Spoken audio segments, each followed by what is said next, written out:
Perfect is the prettiest lie you've ever seen.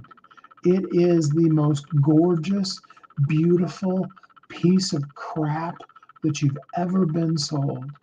And you have bought into, we all have, bought into the absolute lie that if we could only get to perfect, if we could only polish ourselves enough, then we would be in the right season, in the right time, in the right place to be able to truly make a difference in the world. And that is exactly what's keeping you invisible. So fail, flub up, be a hot mess, show up in curlers, fuzzy slippers, and a shirt that has dirt all over it. But show up, do it now. You absolutely have to, because someone is stuck in your silence. Their breakthrough is behind your breakout. And today is the day, not tomorrow, right now is the time for you to show up. Hi, my name is Steve Kidd. I'm a third-generation minister, international best-selling author of 38 books, soon to be 39, and I really do help people write, publish, market their books to bestseller, and everything that goes beyond that. We've worked with more than 5,000 people. We have 100% success making bestsellers, and that has absolutely nothing to do with what we do. I'm here to be the architect for your visible transformation, for you to move from best kept secret to the powerhouse that you always have been, to the person that those who really know you already know you are. And the only person who hasn't really gotten that yet is you.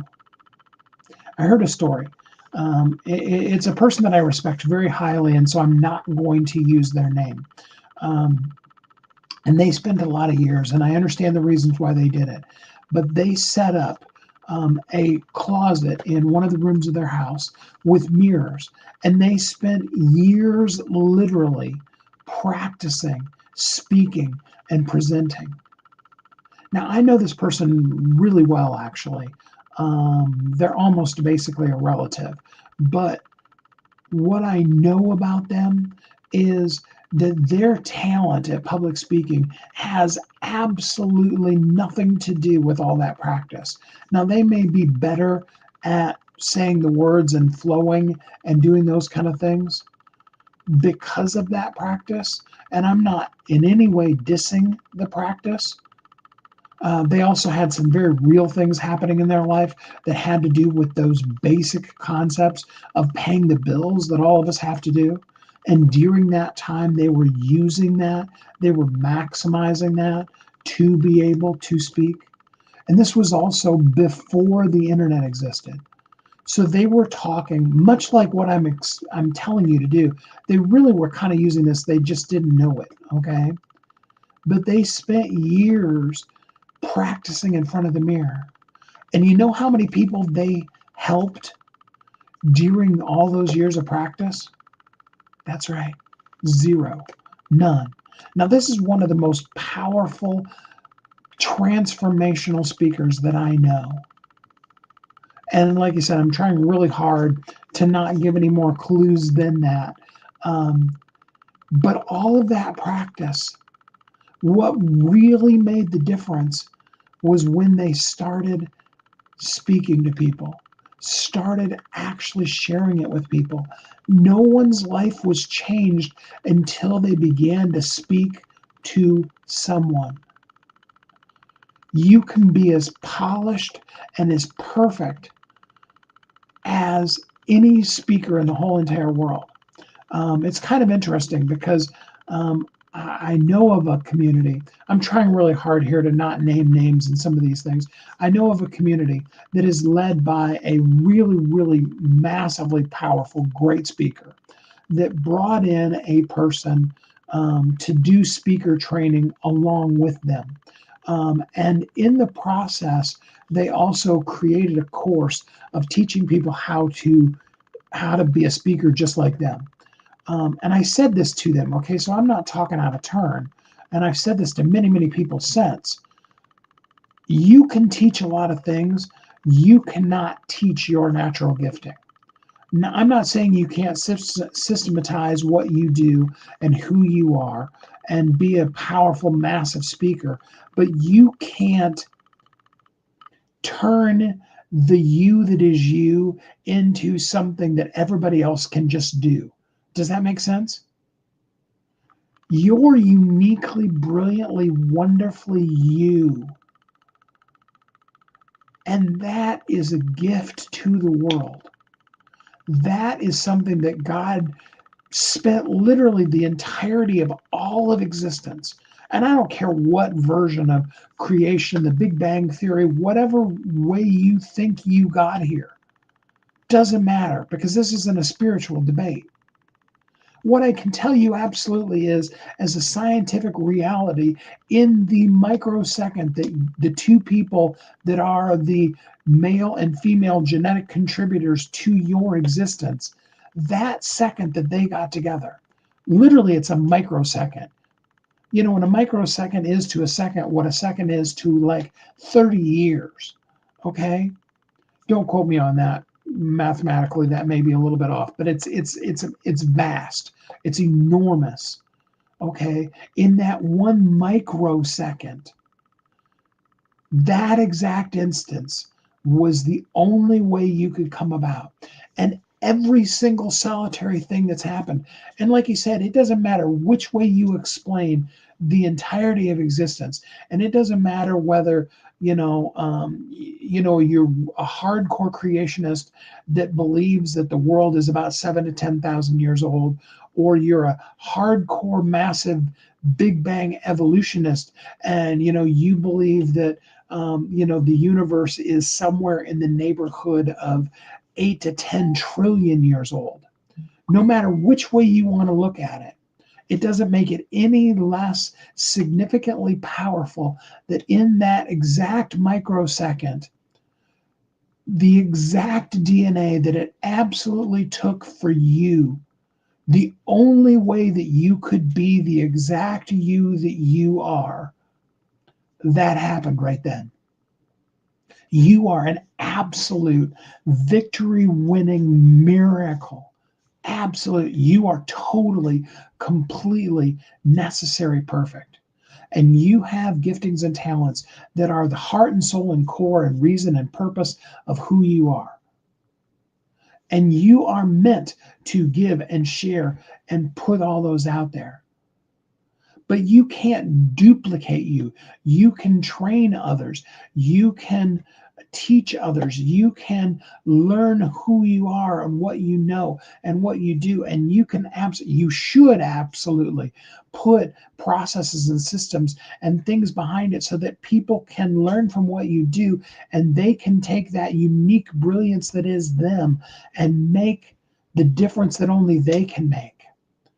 Our purpose in this world is to share exactly who we are with the people that we're meant to share it with, so that they can then maximize who they are and share who they are with.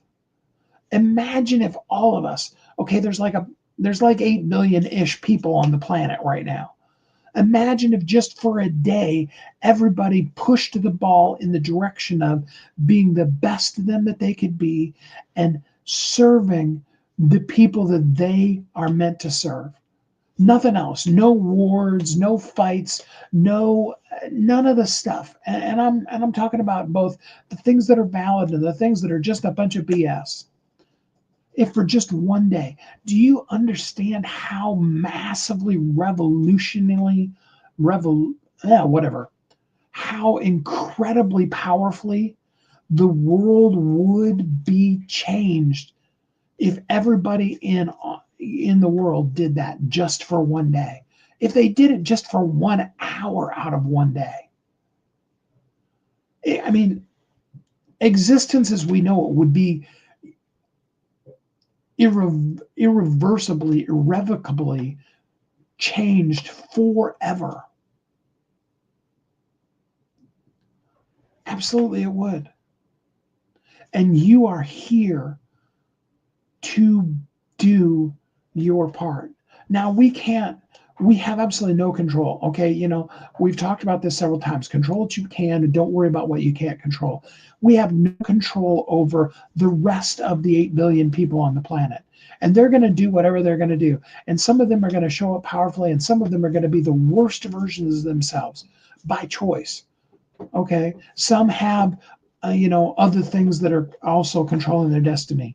Some people are in extremely toxic situations. There are as many things as there are hours in a day, things that are keeping people stuck, holding people back, doing all of those kind of things. And we can't control that. Now, if you happen to be the toxic person in somebody's life, you can control that. You can make the choice right now that you're going to be the better version of yourself, that you're going to up level yourself in the way that only you can. You do have control over that. And I absolutely hope that you will. But you do absolutely have complete control over yourself. And you can decide to make the choice to maximize the most incredible thing that you're ever going to be given in the world. And that's this wonderful word called today. Yesterday's gone. It's over. You may have been the toxic person. You may have had toxic people. You can't change that. It is. It is. And that's really the only way to say it. Now we can learn, grow, move beyond that, forgive people, ask forgiveness for the things that we've done. And then we can look forward to the tomorrows that are coming up and all the cool things that we're working on and all the amazing stuff that we are going to do in the world. But as far as taking action goes, we can only take action today. And there's this perfection situation that is messing with all of us. What I want you to be perfect at is I want you to be a perfect failure. I want you to come out here. I want you to mess up. I want you to flub up. I want you to be a hot mess. I want you to have your hair, just be all, whatever, crazed. Look like my hair looks. I think I went live. I know I did a picture at least, of, what my hair looks like as it's drying after I get out of the pool, with all the chlorine that's all dried in it and all that kind of stuff. Look like you look when you just first got out of the gym. Be a total hot mess. I'm not saying, you have to be less than, and I'm not dissing taking the time to, do your hair and your makeup and any of those kind of things. Absolutely. Okay. Show up as the best version of yourself. I'm not in any way suggesting or intending for you to show up as anything less than your very best. I mean, you can see I put on, actually one of the nicer of, although it's getting too big on me now too. Can you see that? Of my dress shirts. And and honestly, I do it without even thinking about it. I come back into I go out, I get water, get everything all ready and stuff. Sometimes, my hair actually ended up looking really good today. But sometimes I throw water up in my hair and stuff like that. Do whatever I need to do to feel presentable. Most of that, and here's the hard truth, okay? Most of that we're doing for ourselves. We're not doing it for the person that's listening. I promise you that a person that's in pain and need and that needs exactly who you are and what you do, they could give a crap less whether you have, greasy, just all over your face. You got, stuff in the corner of your eyes because you're all, sleep deprived, whatever that might be. Maybe like me, maybe you sleep with a CPAP and you've got, a strap mark on your chin, on your cheeks. They could care less because they're in need. And you've got, if you went to your doctor and you're really sick, have you ever once asked your doctor, where did you go to medical school? What was your ranking in your class? Did you make all straight A pluses throughout all the way from kindergarten all the way through medical school? Or did you ever get an A minus or maybe even a B plus? 99.9% of the doctors that you'll ever go see have. And for every doctor that is the one person this year that's going to graduate number one in their class at Harvard or Princeton or Yale or whatever school you want to put as being the, the medical school that is the number one place you want to graduate from. Only one person is going to be number one. Everybody else is going to be something other than number one. But when we're sick, we don't ask our doctor, hey, where did you go to medical school and how well did you do? We don't ask them, hey, can I see your boards and see what kind of tests scores you got when you were taking your finals? We don't ask them to see, hey, can I double check and make sure that you're updated on your continuing education requirements that doctors and other medical professionals are required to have to do? Are you up on them? Are you one of the instructors for those kind of things? Or are you the person who just barely meets those requirements or maybe even is behind and when the AMA finds out, you could actually be in trouble? We don't ask any of those things. Now, any of us that have ever been to a bad doctor, when I was in high school, I got really, really sick. My senior year of high school, just before Christmas vacation, I came home just really, really, like really sick. I'm talking like there's the kind of sick where you lay on the couch and you watch TV all day and you don't feel like doing much of everything. And then there's the kind of sick where if you get out of bed to go to the bathroom, it's a miracle kind of a situation. You're just sick and, you're kind of pretty much more praying for death than you really are alive. You all know what that kind of sick feels like. And they took me to a doctor, found out later, most doctors retire a year to 2 years beyond when they should. That's true with just about any profession. Most general contractors build somewhere between 1 and 10 more buildings than what they are mentally and physically capable of doing. And those last buildings, those poor people that are working with them. And the same thing's true in the medical profession. And the doctor that we happened to go to, because he was at the closest and he was available that day, they actually literally, they were in the process at the hospital that he had, permissions at. They were actually in the process of revoking it and trying to get the AMA to remove his medical licensing. Well, I didn't know that. We were new. Some of I moved my senior year of high school from central Indiana to, the middle of nowhere in South Dakota. There's something about the middle of nowhere. That's a whole different story for another time. But he went to draw blood, and worst experience ever. Now, prior to that, throughout all of high school, I was 2 to 5 times a year. I think it's like every 2 months ish, 2 to 2.5 months that you can legally give blood. And I was part of the blood drive and those kind of things. And I would give every single time. And, it's just kind of like, here's my arm, boom, no problem. Ever since then, it was a bad enough experience that, there is still to this day, and I can tell you immediately whether the blood draw person is good or not, based on a whole lot of things. And that was the situation. And, things like that are going to leave an impression on you. But even in that position, that was the doctor I went to. We found out later that he shouldn't have been seeing patients at all, but we didn't ask him beforehand because, and my point, and maybe I belabored it a little bit too much, but I really wanted you to grasp a hold of how desperately in need the people that need you to be their doctor are. They don't care about your credentials. They don't care if you're a year beyond your prime. They don't care if you're 5 years before your prime. They don't care if you're 10 years old or 110 years old or anywhere in between.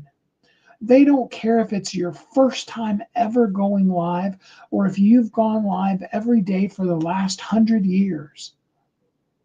They're in need.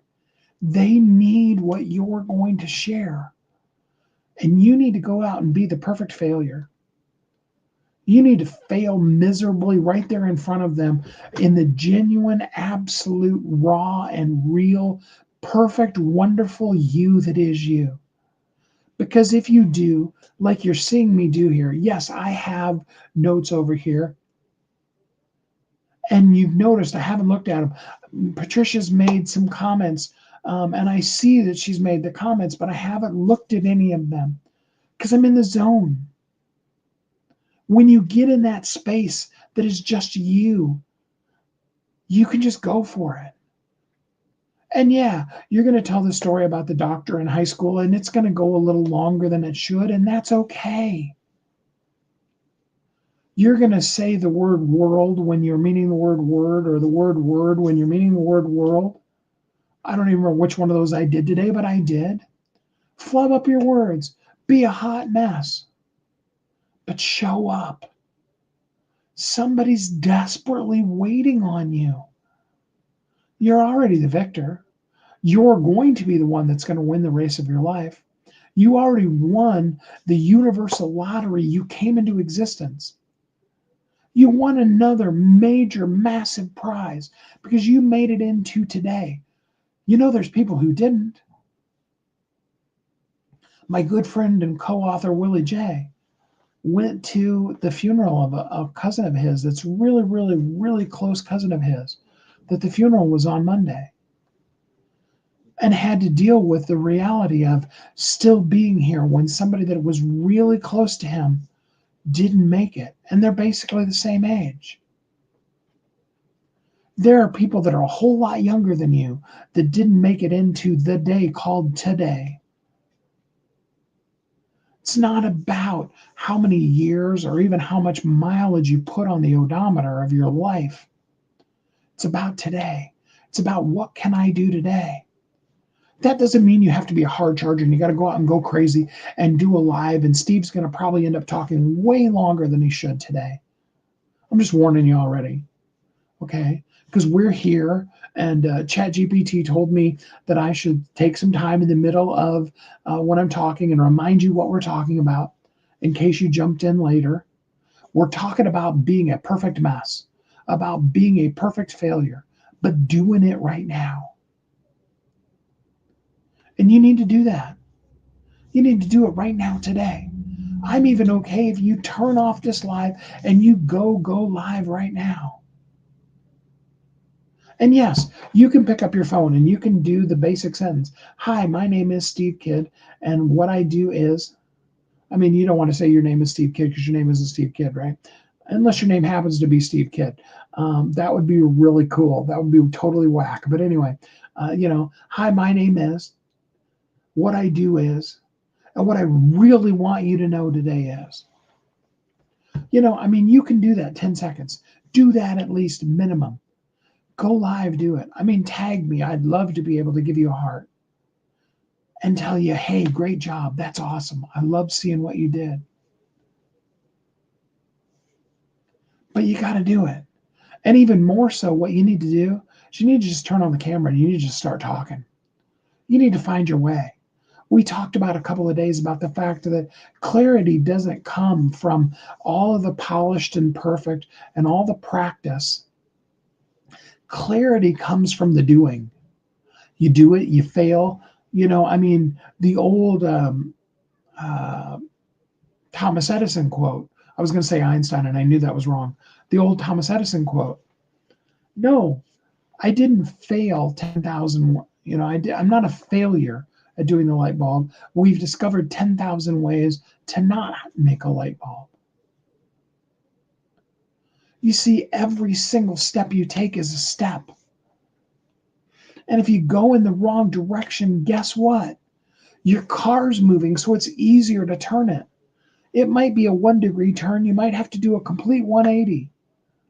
If you do anything more than 180, you're doing more than a hat, you're going more than behind you. And so you could have gone the other direction. But if you do a 3/4 turn because you didn't think that you could just do a quarter turn the other direction, that's fine too. Some of you are totally lost in the math that I just did that, and that's fine. Some of these things I just say just to, because that's how my crazy brain works. You should be so pumped and so excited to be able to be you today. Why? Because life's perfect? No. Because you have so much overwhelming amounts of money in your bank account that now you can afford to give and be the person that you were created to be? No.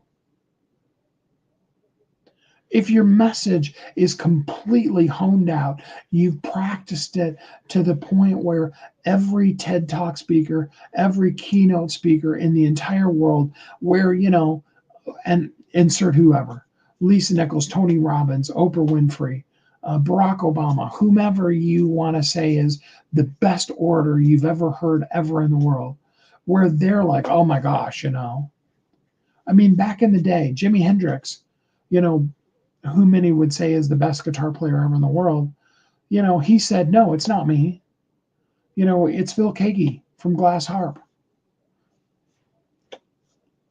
You want to be Phil Keaggy to Jimi Hendrix.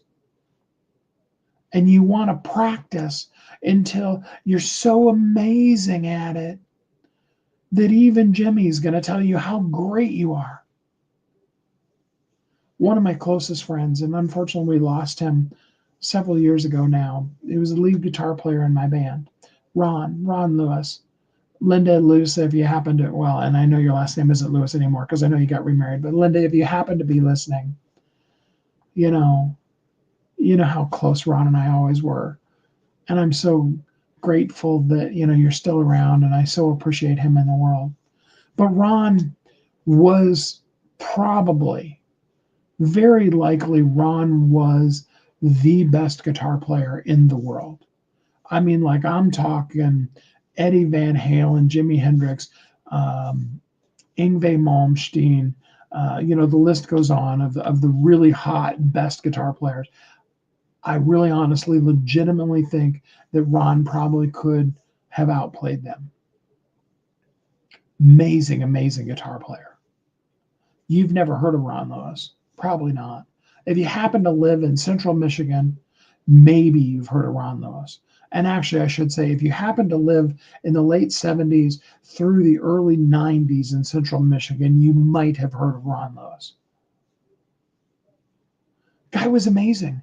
The guy could play circles around. I saw the guy pick up a drumstick that our drummer, slipped out his hand, went flying. He picked up the drumstick and he played his entire guitar solo with the drumstick.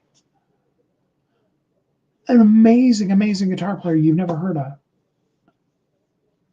Now, there's lots of reasons, and I could tell you that the main reason behind that was because his grandmother and his mother, who gave him his first guitar when he was like 10 or 12 years old, prayed over it and said, God, make him massively talented and never allow him to be able to use it for anybody but you. For those of you that are familiar with the band Autograph and the Mysterians, the song Turn Up the Radio, Ron was the original lead guitar player in that band back when they were a local band. You can hear the signature thudding sound of the just horrendous sounding cymbal, which was a signature for Ron. Ron would go around the world finding, not really the world, but, pawn shops in Flint, Michigan, finding just the worst sounding cymbals. He loved them. Okay. And that sound, that thunk sound, is a signature part of the song Turn Up the Radio. However, even though, the original lead licks for that song, the original, all of that is Ron, Autograph and the Mysterians didn't break out until after Ron left the group.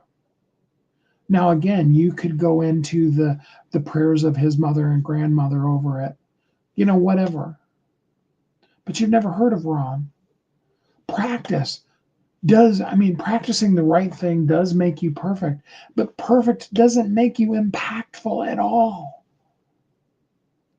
You can be the most amazing, incredible, talented, whatever at exactly who you are. You can have the clarity. You can take all of my GPTs. You can take all of my courses. You can join every program that's out there until you are just so crystal clear that you could say in a word, a phrase, a sentence, or in 10 hours exactly, clearly, specifically who you are. And if you're not sharing it with the world, it doesn't mean bupkis. It means absolutely zero, zip, zilch, zada, nothing, nada, nicht. It's nothing. It makes no difference in the world at all. And what you'll end up, and I know this from experience, this is my own personal experience, what you'll end up doing is you'll end up having this massive, amazing talent, and you'll see somebody that is a total hot mess that is on stage, on the Oprah show, on, all these things, has a 6, 7, 8, 10, 9 figure, maybe even, 10-figure company, getting it done, making the difference, being powerful. And what you'll end up really feeling is just jealous and angry and mad that they're doing great with their less than, their hot mess, their wrongly articulated, they're teaching people the wrong stuff while you're sitting here knowing all the things and being the expert at it and being awesome and amazing and having this well practiced out. You just got that one last little phrase there at the end that you got to get your CTA really together because, you wouldn't want to do all of that and then not have anybody convert. So what? Who converted from the speech that you didn't give yesterday?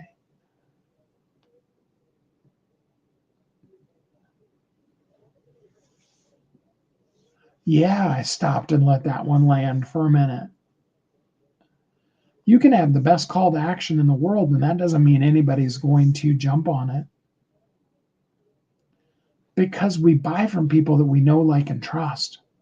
And people don't care how much you know until they know how much you care. And they're going to get that feeling, that sense, and that caring from you opening your mouth and speaking, being there consistently with the desire to connect to them. That clarity, it'll come. And if you've got that clarity, then oh my goodness, you got to share it like right now. And if you don't have that clarity, guess what? You got to share it right now. You need to, you've got to, you have to. Somebody's waiting on you. There's somebody that's suffering in your silence. They're stuck behind your not sharing. We've talked a couple of times about the overall general sense of stuckness that many of us have felt in the world. How much of that has to do, and I was dealing with this last night. I was thinking about it and praying through it last night, honestly. We've been thinking about, all of the people who their domino hasn't fallen yet, or they're not doing their part. But what if our domino is the one that's out of line? What if the domino before us keeps falling and it keeps missing us because we're not doing the thing we're supposed to do? Even if we do it wrong, if the domino is off, way off to the side, but it's enough that it can clip the edge of the domino in front of it and can get clipped by the domino behind it, the dominoes are going to still keep falling.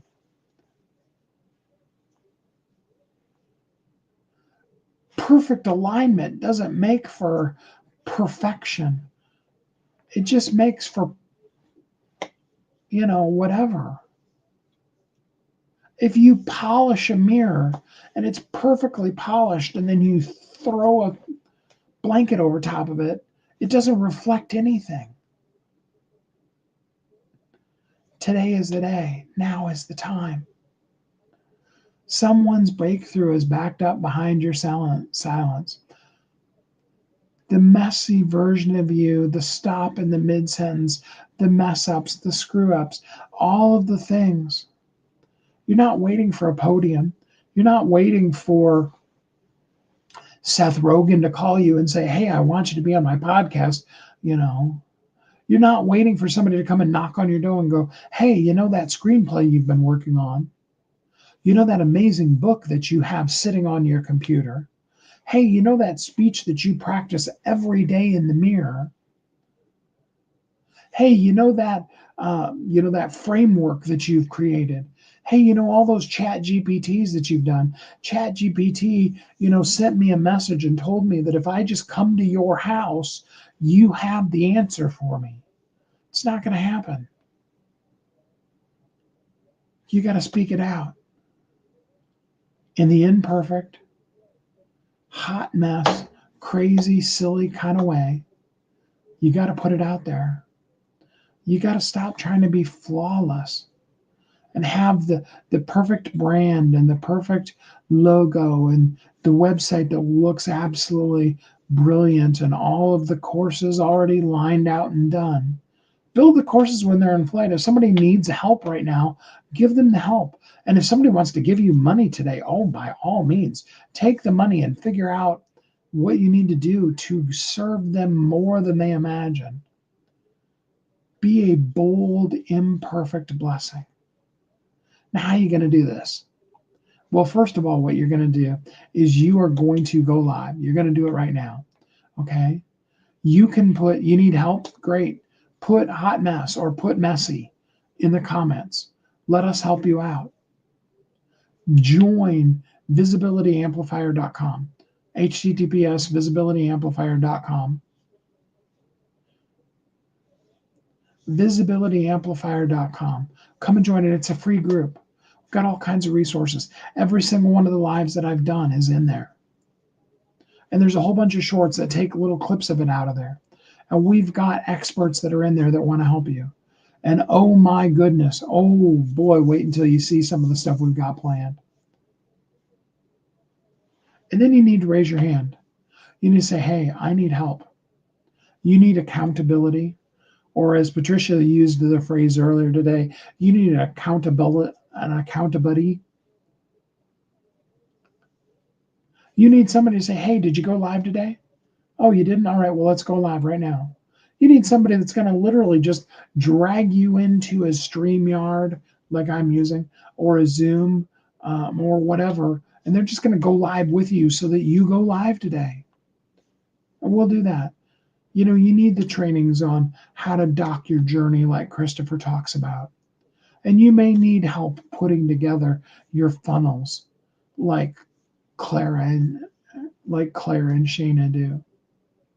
You may need the systems and the processes that Patricia is an expert at doing.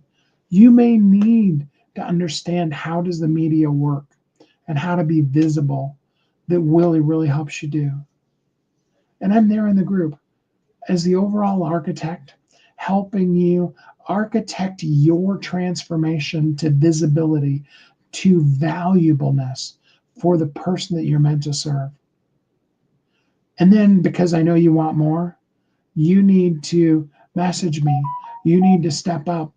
You need to be the person who's ready to go right now. I've got stuff for you. Tap me, say, pick me, comment mess, hot mess, messy, whatever. I've got stuff for you. And now is the time. Now. Go live now. Commit now. Join the group now. Be with us now. Make the difference that only you can make right now.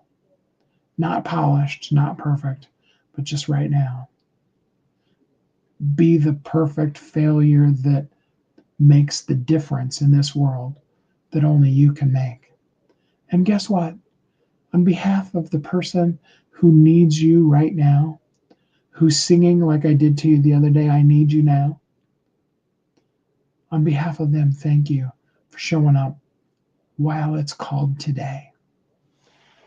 Until we're together again next time, I hope you have a great week.